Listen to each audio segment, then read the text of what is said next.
ওলি হলো দুই প্রকার। এক নম্বর প্রকার হইল ওলিয়ে তাশরিঈ, দুই নম্বর প্রকার হইল ওলিয়ে তাকভিনী। ওলিয়ে তাশরিঈ বলা হয় তাদেরকে যারা মায়ের গর্ভে থাকা অবস্থায় ওলির দফতরে নাম লেখা থাকে, এদেরকে বলা হয় ওলিয়ে তাশরিঈ। আর যেটার মধ্যে অটল হচ্ছেন বেলায়েতের বাদশাহ, বেলায়েতের সম্রাট হুজুর গাউসে পাক আব্দুল কাদের জিলানী আল গিলানী আল বাগদাদী।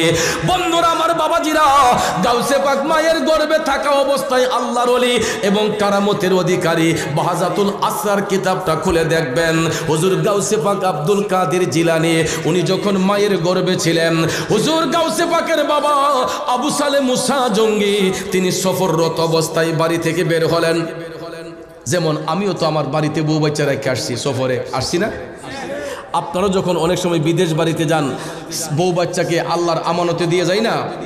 তো আমরাও তো অনেক সময় দেশ বিদেশ সফর করি। গাউসে পাক মায়ের গর্ভে, কষ্ট হইতেছে? গাউসে পাক মায়ের গর্ভে বাবা আবু সালে মুসা জঙ্গি সন্তানকে স্ত্রীর গর্ভে রেখে তিনি সফররত অবস্থায় বের হলেন। বাড়ির ভিতরটা শূন্য, কোনো পুরুষ লোক বাড়ির ভিতরে নাই। গাউসে পাক তো মায়ের পেটে, এছাড়া অন্য এক্সট্রা কোনো পুরুষ বাড়িতে নাই। বাবাজি, আপনারা বলুন, পুরুষ শূন্য বাড়ি যদি হয়, এই বাড়িগুলা কিন্তু খুব রিস্কি হয়, ঠিক না বেঠিক? যে কোনো সময় বিপদের সম্মুখীন হতে পারে। ঠিক সেই অবস্থার মধ্যে পড়ে গিয়েলেন গাউসে পাকের মা উম্মুল খায়ের ফাতেমা। আমার গাউসে পাক এমন একটা মায়ের গর্ভে এসেছেন, যেই মায়ের চেহারা দেখবে দূরের কথা, তার গায়ের ওড়না পর্যন্ত পৃথিবীর কোনো পরপুরুষ দেখতে পারে নাই। আমাদের দেশেও তো আব্দুল কাদের আছে না নাই? পরে যুবক বন্ধু, আমার দেশের আব্দুল কাদেরের মারা সকালবেলা ঘুম থেকে উঠলে দেখবেন নারায়ণপুর বাজারের মধ্যে গিয়া বাজার হাট করে। এদের মুখের মধ্যে কোনো পর্দা নাই, এদের ড্রেস আপের মধ্যে কোনো পর্দা নাই। দেখবেন আমার দেশের আব্দুল কাদেরের মারা কত অশালীন ভাবে রাস্তাঘাটে চলাফেরা করে। আল্লাহর পয়গম্বর হযরতে মুসা কালিমুল্লাহ, তিনি এই কালিমুল্লাহ লকবটা কিভাবে পাইলেন? আল্লাহর বন্ধু মুসা কালিমুল্লাহ এই লকবটা এই কারণে পাইলেন, মুসা আলাইহিস সালাম নিজে থেকে ইচ্ছে পোষণ করেছিলেন আমার আল্লাহরে দেখার জন্য। এই জন্য তিনি অ্যাপ্লিকেশন করেছিলেন, রব্বি আরিনি, আল্লাহ আমি তোমাকে দেখতে চাই। আল্লাহ রাব্বুল আলামিন কুদরতের জবান দিয়ে বলেছিলেন, লা লাম তারানি মুসা, তুমি দেখতে পারবা না। তারপর মুসা নবী কয়, আল্লাহ আমি তোমাকে দেখতে চাই। আল্লাহ কয়, মুসা তুমি দেখতে পারবা না। একবার, দুইবার, তিনবার বলার পরে চারবারের বেলায় আল্লাহ কয়, যাক, আমার মুসা যেহেতু নিজে থেকে ইচ্ছে পোষণ করেছে আমি আল্লাহকে দেখার জন্য, তাকে একটু অনুমতি প্রদান করে আল্লাহ রাব্বুল আলামিন অনুমতি প্রদান করলেন মুসা আলাইহিস সালামকে, যে তুমি তুর পাহাড়ের মধ্যে উঠে যাও, তুমি তুর সিনার মধ্যে উত্তোলন করো। এই বলে মুসা আলাইহিস সালাম তিনি যখন তুর পাহাড়ের মধ্যে উঠতে গেলেন, এমন সময় আমার আল্লাহ কুদরতের জবান দিয়া ডাক দিয়া কয়, মুসা, এই বন্ধু মুসা, তোমার পায়ের জুতা খুইলা তুমি তুর পাহাড়ের মধ্যে উঠো। আরো জোরে কোন। মুসা আলাইহিস সালামকে আল্লাহ নির্দেশ দিলেন, জুতা খুলে তুমি তুর পাহাড়ের মধ্যে উঠো। মুসা আলাইহিস সালাম পায়ের জুতা খুইলা তিনি তুর পাহাড়ের মধ্যে উঠলেন। জোরে বলেন, কারে দেখার জন্য? আরো জোরে কোন, কারে দেখার জন্য? এরে নারায়ণপুরের বাবাজিরা, মুসা আলাইহিস সালাম তুর পাহাড়ে উঠার পরে আমার আল্লাহকে দেখতে গেলেন। আল্লাহ রাব্বুল আলামিন কই, মুসা তোমার চোখের সামনে একটা নূরের পর্দা দেখা যাচ্ছে, তুমি এই নূরের পর্দাটা একটু উত্তোলন করো। নির্দেশ পাইয়া মুসা আলাইহিস সালাম নূরের পর্দায় হাত দিয়ে উত্তোলন করতে দেরি হয়েছে, আমার আল্লাহর নূরে তাজাল্লিতে তুর পাহাড়টা জ্বলে পড়ে সার হইতে দেরি করে নাই। মুসা আলাইহিস সালাম নূরের পর্দা উত্তোলন করতে দেরি হলো, তুর পাহাড়টা ছাই হতে দেরি হইল না। আল্লাহ রাব্বুল আলামিন ডাক দিয়া কয়, বন্ধু মুসা, এই জন্যই বলেছিলাম তুমি আমার নূরের তাজাল্লি সহ্য করতে পারবে না হে মুসা। তারপরে যদি তুমি তুর পাহাড়ের মধ্যে উঠেছিলা বড় আশা করে আমি আল্লাহকে দেখার জন্য, মুসা রে তোমার পায়ের কারণে আমি তুর পাহাড়ের ছাইগুলাকে সুরমা হিসেবে কবুল করে নিলাম। যেই সুরমা আমি আপনি এখন পর্যন্ত চোখের মধ্যে লাগাই, এটা মুসা নবীর বরকতে। মুসা আলাইহিস সালাম আমার মৌলা পাকের নূর তাজাল্লি যখন সহ্য করতে পারে নাই, তখন তুর পাহাড়টা জ্বলে পুড়ে সারকার হয়েছিল। আর ওই তুর পাহাড়ের ছাইগুলাকে আমার আল্লাহ সুরমা হিসেবে কবুল করে মুসা আলাইহিস সালাম উপাধি পেয়েছিলেন কালিমুল্লাহ। জোরে জোরে কন্যা সুবহানাল্লাহ। আমাদের মুসলিম মিল্লাতের আদি পিতা হযরতে বাবা ইব্রাহিম আলাইহিস সালাম, উনি যখন মহান আল্লাহর সঙ্গে প্রেমের কালেকশন ফিট করলেন কিভাবে, ইশকে মুস্তাফার প্রেম অন্তরে জাগ্রত করে বাদশা নমরুদ যখন আগুনের মধ্যে ফেলে দিয়েছিল, ইব্রাহিম আলাইহিস সালাম সেই অগ্নিকুণ্ড থেকে বাঁচার জন্য রাহমাতাল লিল আলামিন নবীর দোহাই দিয়ে আমার মওলাকে ডাকছিলেন। আমার আল্লাহ যখন দেখলেন ইব্রাহিম আলাইহিস সালাম মায়ার নবী দয়ার নবীর ভালোবাসা অন্তরে নিয়ে মহান আল্লাহরে ডাকতেছে, সাথে সাথে সেই অগ্নিকুণ্ডকে আমার আল্লাহ ফুল বাগিচা বানাইয়া দিছে। এই জন্য কবি বলেছিলেন খালিলুল্লাহ প্রেমিকে ছিল নমরুদে আগুনে দিল, খালিলুল্লাহ প্রেমিকে ছিল নমরুদে আগুনে দিল, আগুন হইল ফুল বাগিচা প্রেমের কারণে, প্রেমের ডোরি বন্ধরে মদিনার শোনে, প্রেমের ডোরি বন্ধরে মদিনার শোনে। খারাপ লাগতেছে ভাইয়েরা, এ যুবক ও মুরব্বী বাবাজিরা গো, প্রেম যদি করতে হয় আমার নবীর সাথে প্রেম করো, ভালো যদি বাসতে হয় আমার নবীকে ভালোবাসো, ওই নবীর মোহব্বত যদি সিনার মধ্যে রাখতে পারো গো, আমার আল্লাহ আগুন পর্যন্ত ফুল বাগিচা বানাইয়া দেয়, পাহাড়কে সমুদ্র বানাইয়া দেয়, সমুদ্রকে আমার আল্লাহ পাহাড় বানাইয়া দেয়। কথা বলেন ঠিক না বিঠেন? এই জন্য আশেক কয় প্রেমিক কয় নবী নবী করে আর কত কাল আমি কাঁদব, নবী নবী করে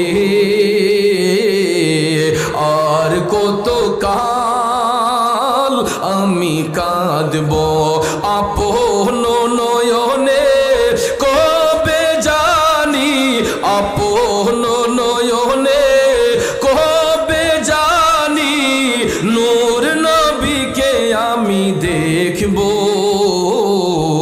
নবী নবী করে আর কত কাল আমি কাঁদব। একটা জবানও বন্ধ রাখবেন না, চিৎকার মেরে বলুন ইয়া রাসূলুল্লাহ। জগতের বন্ধুরা রে,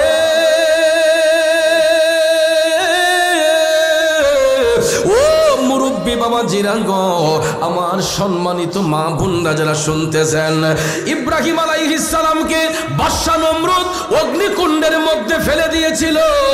এই আগুনে পইরা তিনি যখন নবীর মহব্বতে কান্না শুরু করলেন, আমার আল্লাহ এই আগুনটাকে ফুল বাগিচা বানাইয়া ইব্রাহিম নবীকে উপাধি দিলেন খালিলুল্লাহ। জোরে জোরে কন্যা সুবহানাল্লাহ। এখন আমি আপনি এমন একজন নবীর উম্মত হইলাম, আমার আপনার নবীর উপাধি হইছে হাবিবুল্লাহ। জোরে কোন কি? জোরে কোন কি? এ বন্ধু গভীর মনোযোগ, হাবিবুল্লাহ উপাধি আমার নবী নিজে দেন নাই, হাবিবুল্লাহ উপাধি আমার আল্লাহ স্বয়ং রাজি হইয়া দান করছে। আর বন্ধুকে হাবিবুল্লাহ বইলা আমার আল্লাহ এমন একটা জায়গার মধ্যে নিয়ে দিদার করেছেন, যেই জায়গার মধ্যে কোনো ফেরেশতার আগমন হবে দূরের কথা, কোনো নবী রাসূলের আগমন সেখানে হয় নাই। বন্ধুরা আমার বাবাজিরা গো, মায়ার নবী দয়ার নবীকে আমার আল্লাহ তাআলা এমন একটা জায়গার মধ্যে নিয়ে দিদার করেছেন। এই জায়গাটা সম্পর্কে ইশকে মোহব্বত ইমামে আলা হযরত আজিমুল বরকত লিখেছেন, আসমান के ऊपर सब नबी रह गई, अर्श जुम पे पहुंचा हमारा नबी। খারাপ লাগতেছে? পৃথিবীর মধ্যে যত নবী রাসূল আল্লাহ পাঠিয়েছেন সমস্ত নবী রাসূলকে 7 আসমান পর্যন্ত আমার আল্লাহ সীমাবদ্ধতা দিয়েছেন। 7 আসমানের উপরে কোন নবীর আগমন হয় নাই, কোন নবী যাওয়ার পারমিশনও নাই। সমস্ত নবীগণের সীমাবদ্ধতা 7 আসমান পর্যন্ত। কিন্তু সমস্ত নবীগণের কাঁধের মধ্যে জিনার কদম মোবারক, তিনি হলেন আমার আপনার নবী রাহমাতাল লিল আলামিন মুহাম্মদুর রাসূলুল্লাহ সাল্লাল্লাহু আলাইহি ওয়াসাল্লাম। ওই নবীর মকাম আল্লাহ কোথায় নেই দেখুন। আলা হযরত লিখছেন आसमानों के ऊपर सब नबी रह गई अर्शो आज़म पे पहुंचा हमारा नबी। আমার মদিনার কামলিওয়ালা নবীর মকাম হলো 7 আসমানের উপরে আরশ আজিম পাড়ি দিয়া যেই জায়গাটার নাম হচ্ছে লামকান। ভাইয়ার আমার, লামকানে যাওয়ার আগে আরশ আজিমের মধ্যে আমার নবী যখন উঠতে গেলেন, সুবহানাল্লাহ কোন, নবীজির পবিত্র কদম মোবারকে জুতা মোবারক ছিল। আমার মদিনার কামলিওয়ালা নবীজি জুতা মোবারক খুইলা আমার আল্লাহর আরশ মুআল্লার মধ্যে উঠতে চাইলেন। এমন সময় আল্লাহ রাব্বুল আলামিন কুদরতের জবান দিয়া ডাক দিয়া কয়, বন্ধু ও প্রাণের হাবিব গো, আপনার জুতা রেখে কেন আপনি আরশের মধ্যে উঠতেছেন? আমার মায়ার নবী ডাক দিয়া কয়, আল্লাহ গো, আমি কেমনে জুতা নিয়ে আপনার মহান আরশের মধ্যে উঠে? আপনি তো আপনার বন্ধু মূসাকে বলেছিলেন জুতা খুইলা তুর পাহাড়ে ওঠার জন্য, আর আমি রাসূল কেমনে আপনার মহান আরশের মধ্যে জুতা নিয়ে উঠে? আল্লাহ তাআলা ডাক দিয়া কয়, হাবিব ও প্রাণের বন্ধুগণ, আমি মূসাকে এই জন্য জুতা খুলে তুর পাহাড়ে উঠতে বলেছে। মূসা আমি আল্লাহর নূরের তাজাল্লি সহ্য করতে পারবে না, যেই কারণে জুতা খুলে তুর পাহাড়ে উঠাইয়া আমি আমার মূসার পায়ের কারণে তুর পাহাড়কে ধন্য করেছে। আর আপনি বন্ধুকে এই জন্য জুতা মোবারক নিয়ে উঠতে বলেছে। হাবিব গো, আমার আরশ মুআল্লা আপনি বন্ধু নবীর জুতা মুবারকের ধুলির অপেক্ষা করতেছে। আল্লাহ তাআলা ডাক দিয়া কয়, হাবিব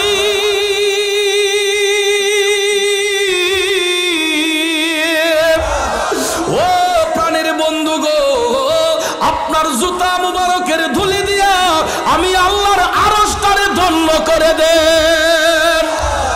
আরো জোরে কন্যা সুবহানাল্লাহ। খারাপ লাগতেছে, কষ্ট হইতেছে, চিন্তা করছেন নবীর মকাম কতটুকু উপরে। এই জন্য আশেক কয়, প্রেমিক কয়, আরশ করছি যার পায়ের ধুলা মাখি তো চাই সারা বেলা। আরশ করছি যার পায়ের ধুলা মাখি তো চাই সারা বেলা।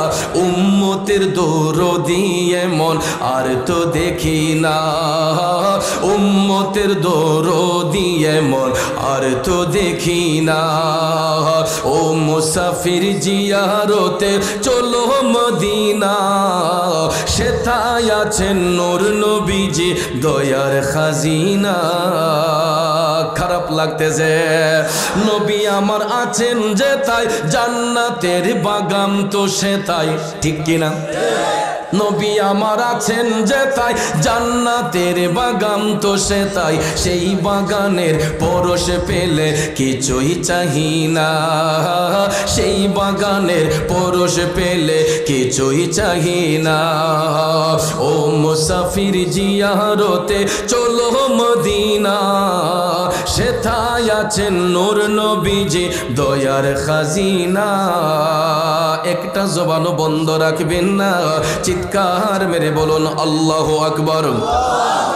আমার যুবক বন্ধুরা, ও মুরব্বী বাবাজিরা গো, আমার মা বোনরা যারা শুনতেছেন ভাইবা দেখেন মুসা আলাইহিস সালাম জুতা খুইলা তোর পাহাড়ে উঠাও আমার আল্লাহর নূর তাজাল্লি সহ্য করতে পারেন নাই কিন্তু আমরা এমন একজন নবীর উম্মত যেই নবীর জুতা মুবারকের ধুলিতে আমার আল্লাহর আরশ ধন্য হয়ে যায় বাজান রে তাইলে যেই নবীর জুতা মুবারকের ধুলিতে আমার আল্লাহর আরশ ধন্য হয় ওই নবীর গোলামি করলে আল্লাহ বেজার হয় না খুশি হয় জোরে কোন বেজার হয় না খুশি হয় এই জন্য দুনিয়ার কিছু কিছু মানুষ আমার নবীর শান ও মান বলতে গিয়া তারা একটু বেজার হইয়া যায় আসেনিও এই জন্য আশেক কয় প্রেমিক কয় দুজাহানে কি যে হবে মোদের পরিচয় প্রিয় নবীর গোলাম ছাড়া অন্য কিছু নয় ঠিক না বেঠে দুজাহানে কি যে হবে মোদের পরিচয় প্রিয় নবীর গোলাম ছাড়া অন্য কিছু নয় নবীর গোলামির খাতায় নাম লেখাতে চাই কি চাই না কারা কারা চাই দুইটা হাত তুলে দেখাই নারায়ে তাকবীর এতগুলো যুবক আর আওয়াজটা এত আস্তে এটা খুব কষ্টকর হয় যুবক ভাই যদি আস্তে আওয়াজ দেয় তাইলে বোঝা যায় এটা দজবঙ্গ রোগী কথা কোন ঠিক না বেঠে তাহলে যুবক তো যুবকের মতো আওয়াজ দিবে কথা কোন ঠিক না বেঠে নারায়ে তাকবীর নারায়ে রিসালাত নারায়ে গাউসিয়া আহলে সুন্নাত ওয়াল জামাত সুন্নি মহাসম্মেলন জিন্দাবাদ কইছেন না জিংলাবাস কইছেন পিছনের আওয়াজে তো বোঝা যায় কেউ কেউ জিংলাবাসও কইছেন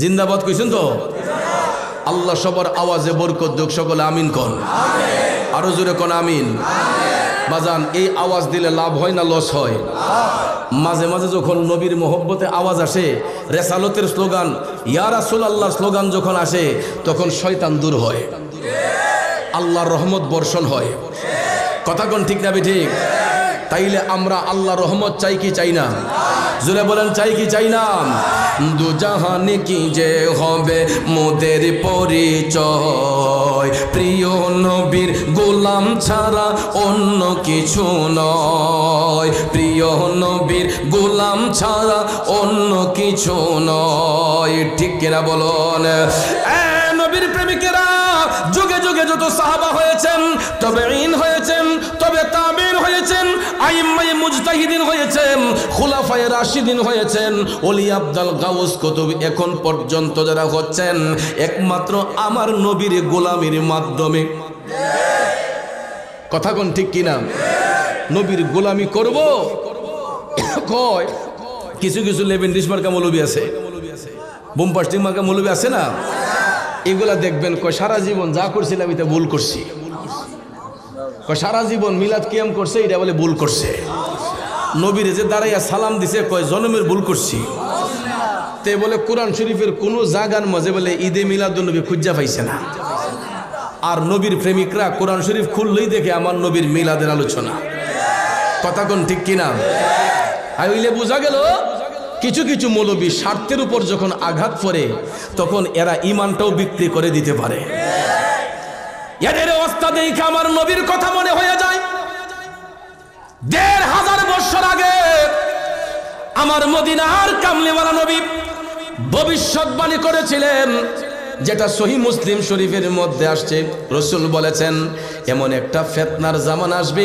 যেই জামানার মধ্যে আমার উম্মতের ঈমান রাখাটা এতই কঠিন হবে হাতের মধ্যে জ্বলন্ত আগুন রাখা যেরকম কষ্ট হবে ঠিক মুসলমানদের ঈমান রাখাটা এর চাইতে বেশি কষ্ট হবে তাইলে বর্তমানে আমরা দেখতেছি এখন ঈমান নিয়ে চলাই বড় কঠিন হয়ে গেছে কারণ বাজান রে স্বার্থের পিছনে মানুষ এমনভাবে ছুটে গেছে এই একটু টাকা পয়সা পকেটের মধ্যে ঢুকাইলে দেখবেন ঈমান হারা হইয়া যায় সারা জীবন মিলাদ কিয়াম করছে নবীরে নূর মানছে হাজির নাজির মানছে এলমে গায়েব মানছে যখন মামা পকেটে ঢুকে গেছে না না না এটা আগে যেটা করছে ভুল হই কথা কোন ঠিক না বে ঠিক ওরে বাগানে সর্পের সীমানা আদর কইরা সর্পরে কেউ সইও না রে ভাই ও তার সর্বঙ্গে বিশ্বে ভরা সর্বঙ্গে, বিশ্বে ভরা ধ্বংসিলে প্রাণ বাসে না। অজ্ঞানে কি চিনতে পারে আকবরী সোনা। বাইরে বাগানে পাখির সীমা নাই, কাকের মুখে ময়নার বুলি শুনছ রে ভাই। ওরে কাকো কালো কুকিল কালো, কাকো কালো কুকিল কালো, আরো কালা ময়না। অজ্ঞানে কি চিনতে পারে আকবরী সোনা। আরে বাগানে বৃক্ষের সীমা নাই, সকল বৃক্ষে আগর চন্দন মিলবে না রে ভাই। ওরে আগর বইলা শেওড়া গাছে, আগর বইলা শেওড়া গাছে কুড়াল খানি ভাঙ্গো না।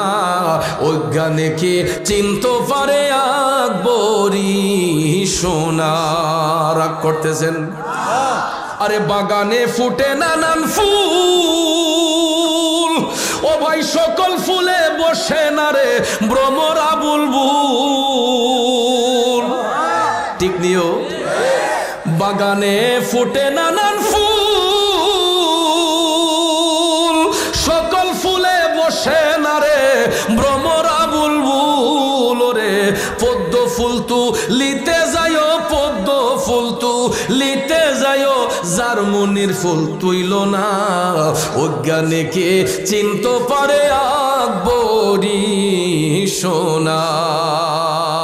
কথাটা এই জন্য বললাম আব্বারে, এমন একটা জাইমানার মধ্যে আমরা আসছি, দেখবেন দাড়ি সুন্দর, পাগড়ি সুন্দর, জুব্বা সুন্দর, ঘুমটা সুন্দর, দেখলে মনে হয় আল্লাহ মনে হয় আসমানের ফেরেশতা এই মাত্র ফাটাইছে। এমন সুরতদারি আছে নিও। বাবারে বাবারে, মুখের মাঝে এত রস, আমার মনে আমরা সিলেটের কমলা তত রস নাই। কথা কোন ঠিক না ঠিক? তবে একটা কথা মনে রাখবেন, দুষ্ট লোকের মিষ্টি কথা, দুষ্ট লোক যারা এরা মিষ্টি মিষ্টি কথা বলবে আর চুরি কইরা এরা মানুষের ঈমান নষ্ট করবে। ঈমান চোর আছে না? এগুলার দেখবেন টাকা লাগে না, কয় আমারে ফেটে বাতে রাখলি সারবো, আমারে ফেটে বাতে রাখলি সারবো, যদি আপনারা 2 লাখ খাওয়ান মনে করে খাওয়াইয়ে না, নাইলে এমনি চলবে। তখন এই যে কথাটা কইছে ফেটে বাতে রাখবেন, এই কথাটা হইন না আমার একটা জিনিস মনে হইছে যে আমরা ঘরের মাঝে কিন্তু আনা পয়সার একটা জিনিস ফালি আমরা। ঠিক নিও? এই বিদেশি কম্বলটি যখন বিদেশ থেকে আনে পয়সা, আপনারা দেখেন এটি সানসাইডের উপরে গরমের সিজন আইলে এটি সুন্দর করে রাইখা দেয়। ঠিক নি? এরপরে দেখবেন গৃহস্থ যখন রাত্রেবেলা ঘুমায়, তখন এই সুরে দেখবেন কম্বলের পিছন দেওয়া যায়, হেও চালাক। আনা পয়সার সুর যেটা, হেও কিন্তু চালাক। হে কম্বলের পিছন দেখিয়া রাতের বেলায় গৃহস্থ যখন ঘুমায়, হে কটকট করে কামড়ায়, কামড়াইয়া দেখা যায় যখন ছিদ্র করে লিছে, এরপরে কম্বলের উল্টি কি আরাম, হ্যাঁ, এটার ভিতরে আস্তে আস্তে ঢুকিয়া দেখা যায় বেটার বিদেশি কম্বলটা এত দামি কম্বল আনছে, 2 ফাটের কম্বল, এটার ভিতরে ঢুকিয়া বাসা বাইন্দা পুরা রাজত্ব তুই তার। কথা কোন ঠিক না? পুরাটা রাজত্বই তার। খাইয়া দেখবেন কম্বল একদম জর্জরা করে লিছে। এখন এই অগ্রায়ণ মাস আসছে, কাতি মাস আসছে, এখন শীত আসছে, কম্বলের প্রয়োজন, কম্বল একটু রোদ লাগাই, সেনটা টান দেওয়া যখন খুললা যারা দিছে, আই হায় হায় হালি উল আর উল, পুরা কম্বল শেষ। জিজ্ঞেস যদি করেন যে ভাই কম্বল নষ্ট করলো কে, কয় আনা টেহার ইন্দুরে। এটা পয়সার না আনা পয়সার, এটা টাকা দিয়ে আনতে হয় না, এটা আনা টেহার সুরে পিছন দিয়ে ঢুকা বিদেশি কম্বল দিয়ে নষ্ট করে জর্জরা করে লাই। ঠিক তদ্রুপ ভাবে আমাদের দেশে দেখবেন এক জাতীয় লোক এখন বের হইছে, আমার ফেটে বাতে রাখলে সারবো, 2 লাখ ডাইল বা যদি খাওয়ান আপনারা মনে করে খাওয়াইন, আর আমারে আপনারা রাখতে পারেন, কোনো সমস্যা নাই, আমি 5 ওয়াক্ত নামাজ পড়বো, এলাকার মানুষের দিনদার ইমানদার বানাইমু। কথা কোন ঠিক না ঠিক? এরপরে দেখবেন ফেটে বাতে যখন কয়ে লিছে, আর আমরা দেশের মানুষও তো মাশাল্লাহ, যদি এমন ফিসাবিল্লাহ হুজুর পায়, না না না ওনার মতো ভালো মানুষ আইবেন খুব। একটা দিন মজুর যদি কাজ করে, একটা দিন মজুর যদি কাজ করে, প্রতিদিন কাজ করলে এবারেরও 500 টাকার বেতন আছে, আসেনিও? এই ভদ্রলোকেরও 500 টাকার বেতন আছে। তো একজন ভদ্রলোক সারাদিন যদি খেতে কাজ করে 500 টাকা পায়, এবারেরও তো মাস শেষে 15,000 টাকা আসে। কিন্তু আমি দেখতেছি ছোট্টবেলায় যেটা দেখছিলাম ওখানে আইয়া দেখি ইতই ইমাম সাহেবের বেতন 10,000 5,000 8,000 7,000 উপরে উঠোই না। কি ইমাম সাহেব কি ওনার কি সংসার নাই, ছেলে মেয়ে নাই, ওনার কি পরিবার নাই? তাহলে ভাইয়ার আমার, আপনি নিত্য প্রয়োজনীয় জিনিস ক্রয় করতে গেলে যখন বাজারে যান, আপনার নারায়ণপুর বাজারে গিয়ে দেখেন তো 20 বছর আগে তরকারির মূল্য কেমন ছিল, এখন আইসা দেখবেন তো বাজারে গিয়ে তরকারির দামটা কেমন। এমন শীতের দিন আইলে তরকারি মানুষে আনা টাহাই দিছে, কারে আমার ক্ষেত্রে তাদের উঠে লিয়ে যা, ক্ষেত পরিষ্কার হোক, কথা কোন ঠিক না বেঠিক?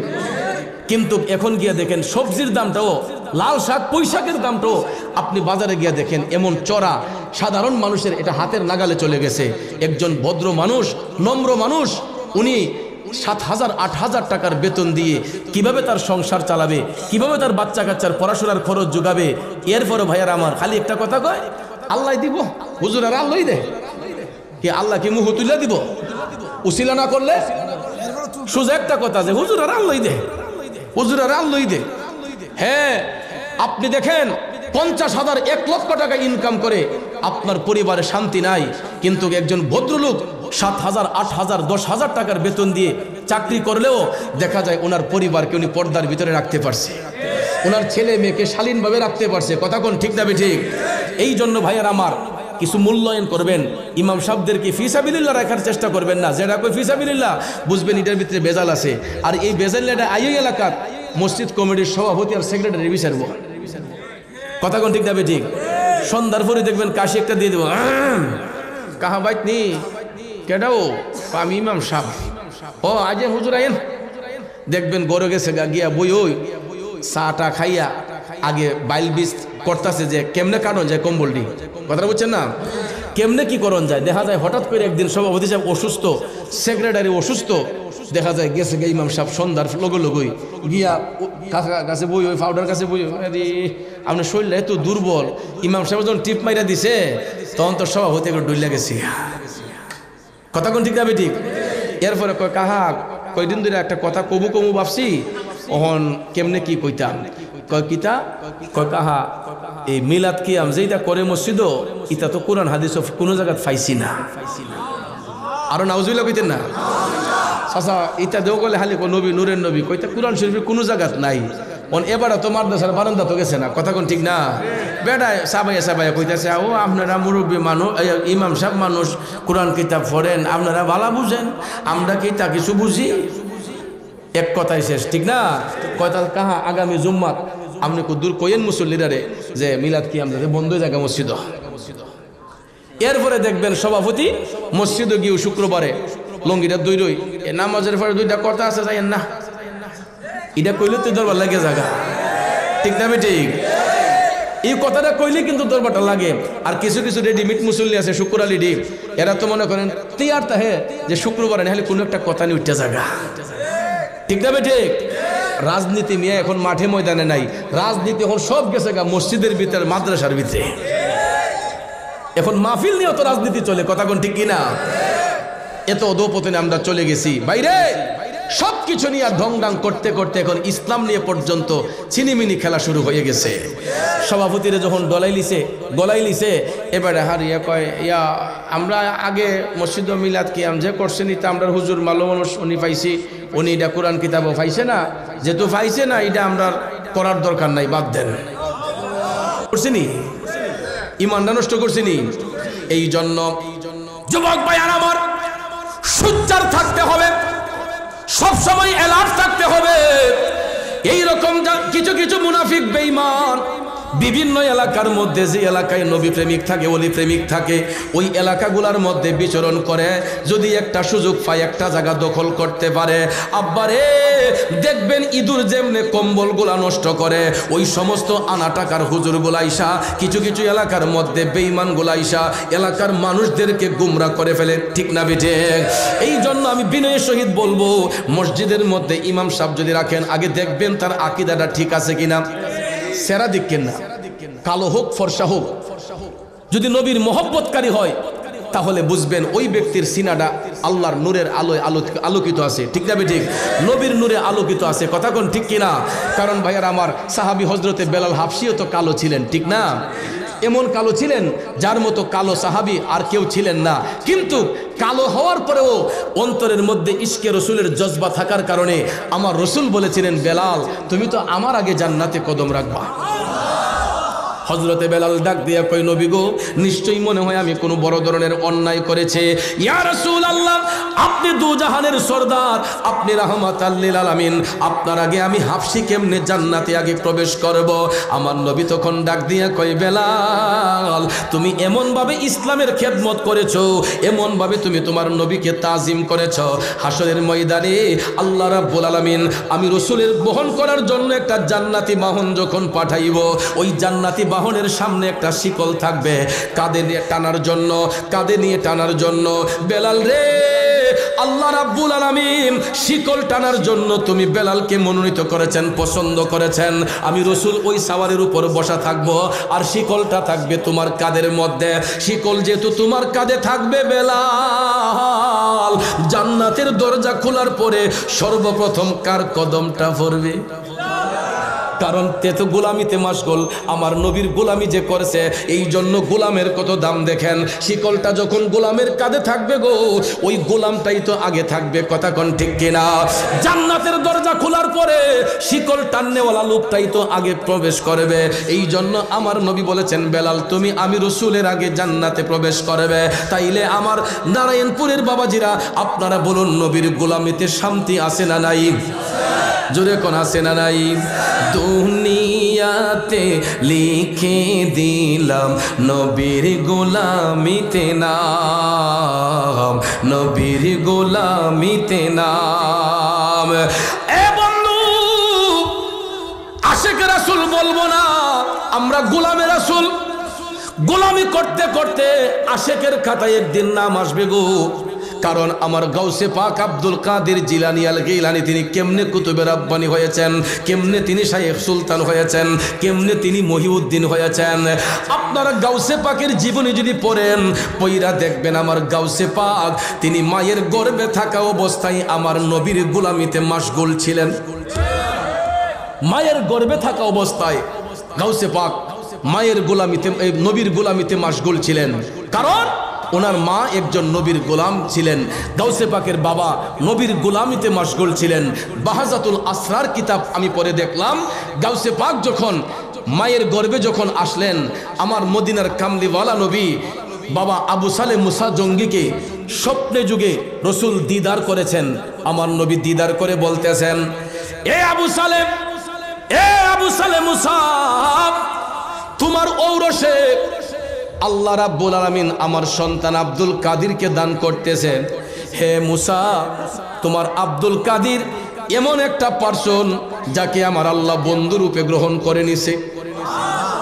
গাউসে পাক মায়ের গর্ভের মধ্যে থাকা অবস্থায় তিনি আল্লাহর ওলি, তিনি কারামতের অধিকারী। হে বন্ধু, কুতুবদের সর্দার হলেন হুজুর গাউসে পাক আব্দুল কাদের জিলানী, এই জন্য তাকে বলা হয় কুতুবে রাব্বানী। আমার নবী বলেছিলেন, মুসা, হে আবু সালে মুসা, তোমার ঔরসে আল্লাহ তাআলা আব্দুল কাদিরকে দান করতেছে।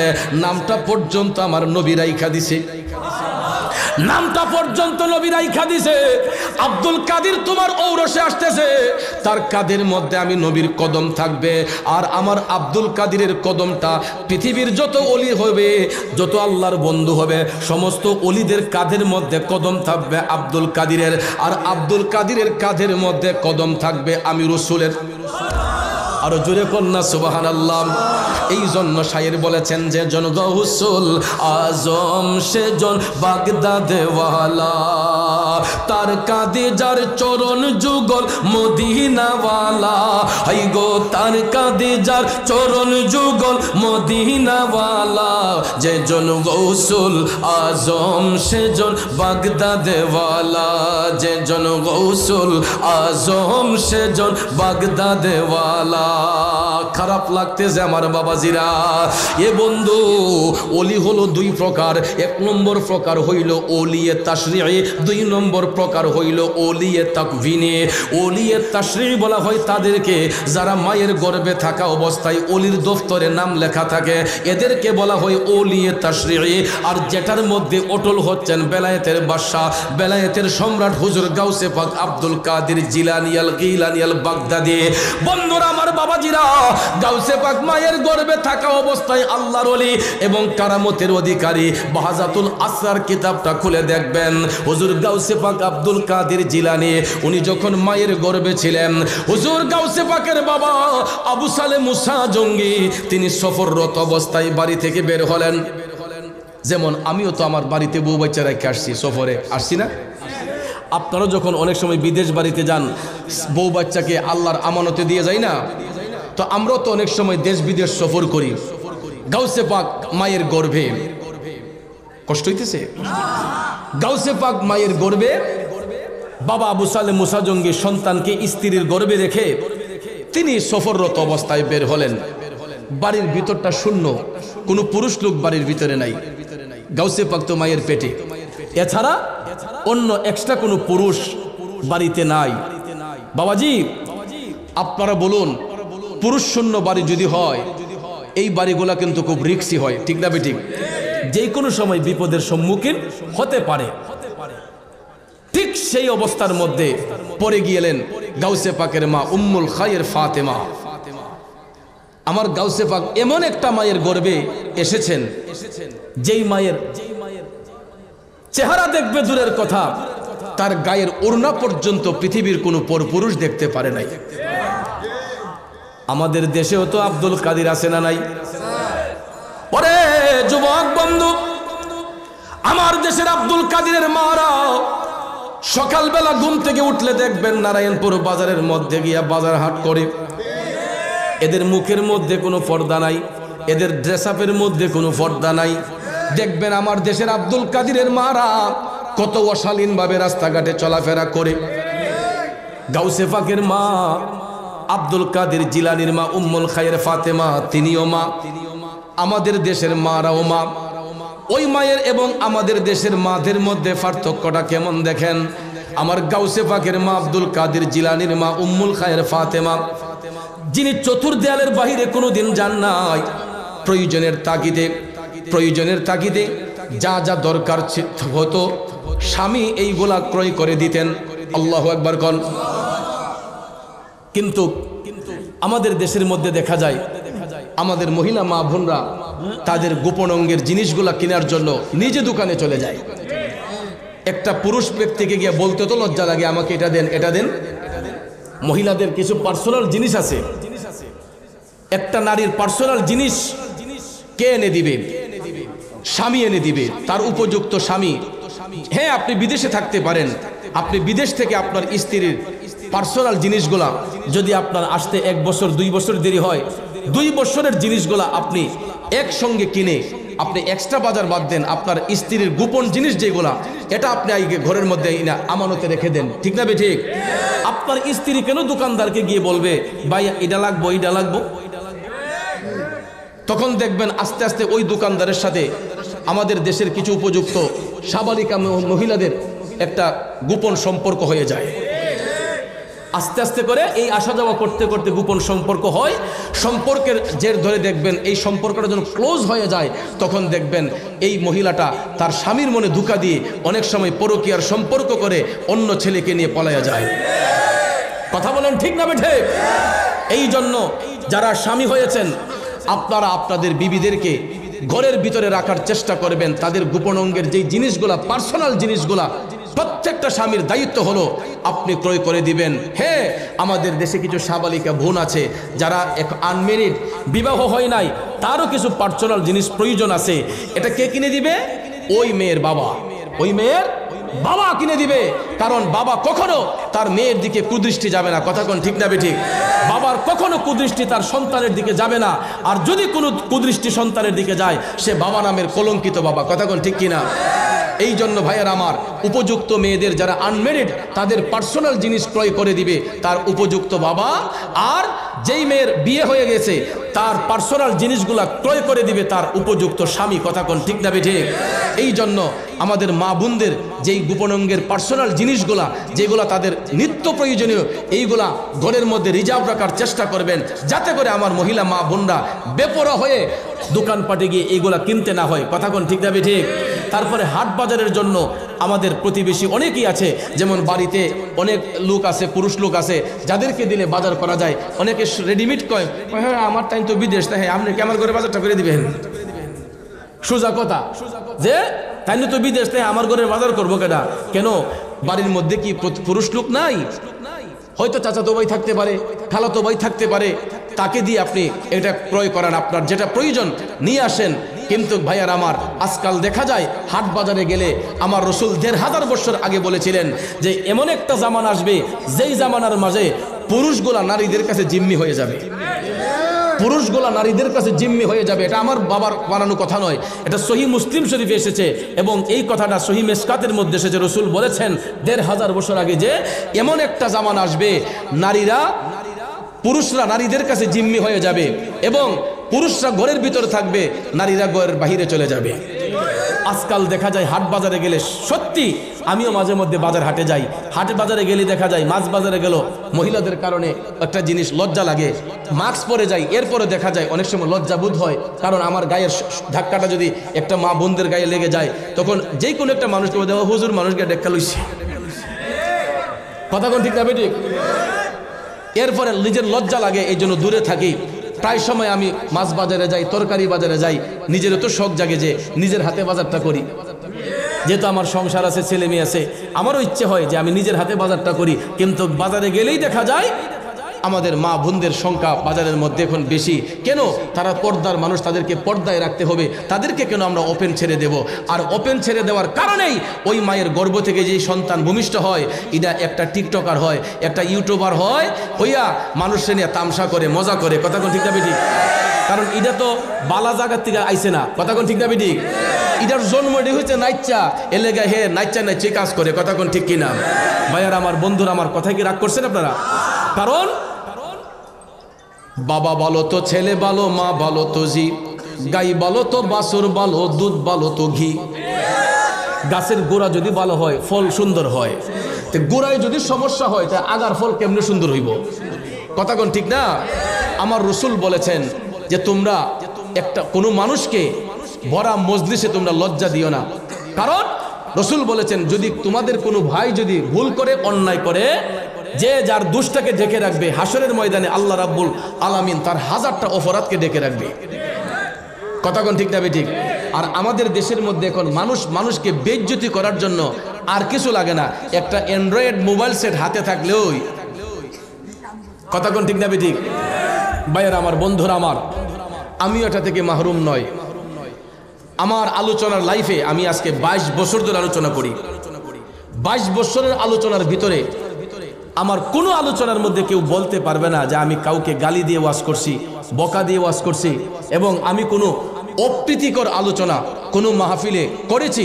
আপনারা সিরিয়ালভাবে আমার 20-22 বছরের আলোচনাগুলো দেখেন, স্টাডি করেন, দেখবেন আমার লাইফে আমি কোনোদিন কোনো মানুষকে হেয় প্রতিপন্ন করে, কাউকে গাহেল করে, কারো নিন্দা করে, নাম উল্লেখ করে কোনো মানুষের বদনাম আমার জবান থেকে কোনো মাহফিলে আমি করি নাই। কিন্তু ভাইয়ার আমার, আমরা তো প্রেমিক মানুষ, মাঝে মধ্যে মাহফিলে গেলে আল্লাহ রসুলের শানে, অলি আল্লাহর শান জবান মুখের মধ্যে নিয়ে একটু জিক্রে সামা করি। জিক্রে সামা করতে গিয়ে অনেক সময় দেখা যায় অনেক মাহফিলে যখন জজবা এসে যায়, হাল এসে যায়, কালবের জিকির করা হয়, তো কালবের জিকির করতে গেলে দেখা যায় এই যে বক্সগুলা, এগুলার মধ্যে কিন্তু প্রতিধ্বনি হয়।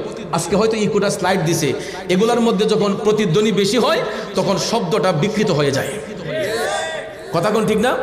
আপনি দেখবেন একটা ইকো সিস্টেম বক্সের মধ্যে আপনি যখন একবার হেলো কইবেন, এটা 5 বার হেলো কইব, কথা কোন ঠিক না? তো এরকমভাবে আমরা অনেক মাহফিলে, আল্লামা বন্ধুবর তাহিরি সাহেব এবং আমি অনেক মাহফিলে গিয়ে আমরা মাহফিল শেষে একটু জিক্রে সামা যদি করি, করার পরে দেখা যায় অনেক মাজার শরীফের মাহফিল থাকে, অনেক অলির দরবারের মাহফিল থাকে, অনেক দরবার শরীফের মাহফিল থাকে, যেখানে সারা রাত ব্যাপী মাহফিল হয়, 3:30, 4টা, 5টা পর্যন্ত মানুষ অধীর আগ্রহে বসে থাকে। মোনার সাহেব কখন আসবে, তাহিরি সাহেব কখন আসবে, একটু আমাদের সঙ্গে জিকির করার জন্য, আলোচনা শোনার জন্য বসে থাকে। আর জিকিরকে আমরা পুরো মাহফিলে করি। এই যে মনে করেন এখন আলোচনা করতেছি, 2 ঘন্টার মধ্যে হয়তো আমি 5 মিনিট জিকির করব, 2 ঘন্টা সময়ের মধ্যে আমি 10 মিনিট জিকির করব। যে বাকি যে আমি 1 ঘন্টা 40 মিনিট আলোচনা করলাম, 50 মিনিট আলোচনা করলাম, আমার আলোচনাগুলা কেউ শুনে না। এই 5 মিনিটের জিকিরকে কেন্দ্র করে এটারে আপনার এডিট করে বিভিন্ন ইউটিউবার ভাইয়েরা রুজির ধান্দায়, ইনকামের ধান্দায় দেখা যায় টিকটক বানাইয়া ইউটিউবের মধ্যে সাইরা, তখন কয় আমি বলে জিকির করি আলি হিমহে। ফেসবুকটা, ইউটিউবটা, টিকটকটা খুললে আপনারা দেখবেন কত ধরনের মানুষ যে কত বিশ্রীভাবে এই জিকির কোলাকে নিয়ে ট্রল করে। ভাইরে, আমাকে 100 বার গালি দেন, আমার দুঃখ নাই, আমাকে 100 বার গালি দেন, পারলে আমার গালে 2টা থাপ্পড় দেন, আমার তখনও ব্যথা লাগবে না। কারণ আমার রসুল যদি আঘাত সহ্য করতে পারেন, আমি তো ওই নবীর উম্মত, আমাকে আঘাত করলে আমি পারবো না কেন? আমাকে আপনি 2টা থাপ্পড় দেন, যদি আপনার পছন্দ না হয় আমাকে ধৈর্য আপনি 2টা থাপ্পড় দিতে পারেন।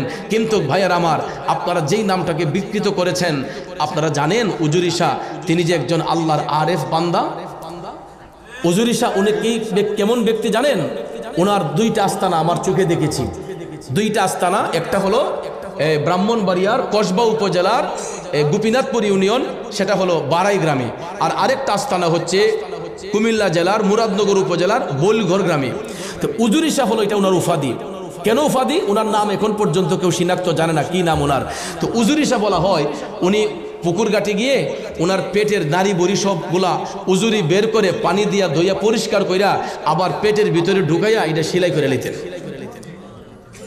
ওনার পেটের উজুরিগুলা, নারী বড়ি সবগুলা বের করে পানি দিয়ে ধুইয়া এগুলো আবার তিনি পেটের মধ্যে ঢুকাইতেন। এই জন্য এলাকার লোকজন যখন দেখেছে ওনাকে বলতো উজুরি শাহ, উজুরি শাহ। এবং উনি যেই জায়গার মধ্যে নামাজ পড়ছিলেন, এই নামাজের জায়গাটাকে কেন্দ্র করে, যে আমি যে বলেছিলাম যে কি মহিমা জানে গলার মালা বানায়া ধীরে ধীরে টানে, তো উনি এলাকার মানুষদেরকে আমল দিয়া, আখলাক দিয়া, নামাজ দিয়া উনি মানুষদেরকে টাইনা টাইনা নামাজি বানাইতেন। ওই এলাকার অন্ধপথের মানুষগুলাকে তিনি আলোর পথ দেখাতেন, নামাজি বানাইতেন। এই জন্য ওনার সম্মানে একটা মাহফিল হয় সেখানের মধ্যে যুগ যুগ ধরে। সেই মাহফিলে আমি যাই। যখন জিকিরটা করা হয়েছিল তখন আনুমানিক রাত 3:30 থেকে 4টা হবে, 3:30টার উপরে। আপনারা বলেন এই টাইমে কোনো মানুষ কি নবীর বাগানে থাকার কথা? হাজার হাজার মানুষ সেখানে উপস্থিত। আমি তাহিরি সাহেব উনি আসছেন, আমিও সেখানে ছিলাম। তারপরে আমরা জিকির করেছি আল্লাহর ওলির নাম নিয়ে, আল্লাহর ওলির নাম নিয়ে জিকির করেছি। এই জিকিরের মধ্যে এডিটিংয়ের মাধ্যমে এইগুলাকে বিকৃত করে ভাইয়ার আমার সারাটা ওয়ার্ল্ডের মধ্যে এখন আমি দেখতেছি এটা নিয়ে কত সিনেমা বানানো হইতেছে, নাটক বানানো হইতেছে, টিকটক বানানো হইতেছে। তো হইলে কি হইব? আমার কি লস আছে? আমার তো প্রোগ্রাম কমতেছে না, আমার তো সম্মান কমতেছে না। আপনি হয়তো আমাকে গালি দিচ্ছেন, কিন্তু আল্লাহ আমার ইজ্জত বাড়াই দিতেছে। এই যে টিকটক গুলো করতেছে, আমি দেখা যায় আগে যেই মাহফিলে লোক একটু কম হইতো, এই মাহফিলে এখন লোক বাইরে গেছে। এখন আমার সিরিয়াল দিতে কুল করে, আজকেও ভৈরবে প্রায় 8 থেকে 10 জন লোক আসছে ডেট নেওয়ার জন্য, আমি দিতে পারি না। তা আমার তো লস নাই, তো এগুলা করে আপনাদের লাভটা কি? আমার তো লস নাই। আপনারা এইগুলা কইরা তো আমাকে আরো এমন উঠাই দিছেন। এখন যে বেটা আমার চিনে না, হে বেটাও চিনে। সেই উত্তরবঙ্গ থেকে, দক্ষিণবঙ্গ থেকে আমাকে রেগুলার ফোন দিচ্ছে, হুজুর আমরা হেলিকপ্টারে নিয়ে আসবো, তারপর আপনি প্রোগ্রাম রাখেন। আমি অনেক দূরে যাই না, আমার ভয় লাগে, কারণ এখন বর্তমান সিচুয়েশনটা ভালো নয়। এই যে ওই রাজশাহী, দিনাজপুর, আপনার পঞ্চগড় থেকে প্রোগ্রাম আসে, হুজুর দাওয়াতটা রাখেন, প্রয়োজন হলে হেলিকপ্টারের ভাড়া আমরা দেবো, এরকমভাবে। কারণ ওই যে এই জিকির ভাইরাল করার কারণে সবাই এখন দেখা যায় আমি মোবাইল ফোন রিসিভ করে কল করতে পারি না। তা আমার তো লস নাই, আমার তো প্রোগ্রাম কমতেছে না, প্রোগ্রাম বাড়তেছে, সিরিয়াল বাড়তেছে। তা আপনাদের লাভটা হইল কি? আপনারা তো গীবত করলেন, না যাই না, আপনারা ধ্বংস হলেন মাঝখানে। আপনাদের এই গীবতের কারণে আল্লাহ আমারে উঠাই দিছে। আল্লাহর ওলি উজুরি শাহকে হয়তো অনেকে জানতো না, কিন্তু এই উসিলায় ওনার নামটা অনেকের মুখে চলে আসে। ছোট থেকে বড় সবার মুখে আল্লাহর ওলির নাম এখন জারি হয়ে গেছে। কথা কোন ঠিক কিনা? এই জন্য ভাইয়ার আমার, আল্লাহর ওলিদের সামনে গীবত করতে নাই, পরনিন্দা করতে নাই, তাদের বিরুদ্ধে কথা বলতে নাই। এগুলা অশালীন জিনিস, এটা ভুলে যাবেন না। এই দেশের মধ্যে ইসলামের অভয়বাণী আসছে আল্লাহর ওলিদের মাধ্যমে, ঠিক না? ঠিক। যাক, আসুন মূল কথায় চলে যাই। গাউসে পাকের মা, লানির মা, উম্মুল খায়র ফাতেমা তিনার গর্বে হুজুর গাউসে পাক আব্দুল কাদের জিলানী, যার চেহারা মোবারক পৃথিবীর কোনো পুরুষে দেখে নাই। রাগ করতেছেন? কষ্ট হইতেছে? তাইলে পিছনে এক দুজন মানুষ উঠছে, এর আর কি স্ট্যান্ডার প্রয়োজন হয়েছে না কিতা কিতা? আইবেন নি? আলহামদুলিল্লাহ কন, আলহামদুলিল্লাহ কন। আইব। গভীর মনোযোগ। গাউসে পাকের মা ঘরের মধ্যে বসে কোরআনে তেলাওয়াতে মাশগুল। গাউসে পাক মায়ের গর্ভের মধ্যে। বাবা মুসা জঙ্গি সফরের অবস্থায় হঠাৎ করে দেখা যায় বাড়ির সামন দিয়ে ভিক্ষুক ভিক্ষার জন্য হাত দিচ্ছে। হঠাৎ করে দেখা যায় ভিক্ষুক দরজায় দরজায় আসতে আসতে হুজুর গাউসে পাকের বাড়ির দরজার মধ্যে আইসা নক করতেছে। দরজার মধ্যে যখন নক করতেছে ভিক্ষার জন্য, ভিতর থেকে একজন খাদেমা মহিলা তিনি আওয়াজ দিলেন, আল্লাহর হস্তে ক্ষমা করেন, আমাদের বাড়ির ভিতরে কোনো পুরুষ লোক নাই। কি নাই? এই কথা যখন ভিক্ষুকে জানতে পারলো, তখন তার নজর খারাপ হইয়া গেছে। ভিক্ষুক কয়, যাক এই উসিলায় আবু সালে মুসা জঙ্গির বিবির চেহারাটা আজকে দেখা সুযোগ হইব, যেহেতু বাড়ির পুরুষ নাই। কত বড় জাহেল চিন্তা করেন, গাউসে পাকের মায়ের চেহারা দেখবে, মায়ের ইজ্জত নষ্ট করার জন্য সে ঘরের দরজার কোরআন ভাঙবে, এরকম প্রিপারেশন নিয়েছে ভিক্ষুক। ভাইয়ার আমার, ইজ্জতের মালিক কে? ইজ্জত দেওয়ার মালিক কে? নেওয়ার মালিক কে? আল্লাহ তাআলা সূরা আল ইমরানে বলেছেন, ওয়া তুইজ্জু মান তাশাউ ওয়া তুযিল্লু মান তাশা বিয়াদিকাল খাইর, যে আমি আল্লাহ চাইলে কাউকে ইজ্জত দিতে পারি, আমি আল্লাহ চাইলে কারো ইজ্জত নষ্ট করতে পারি। ঠিক না ভাই? ঠিক। দেওয়ার মালিক কে? যুবক বন্ধুরা, আমার বাবাজিরা,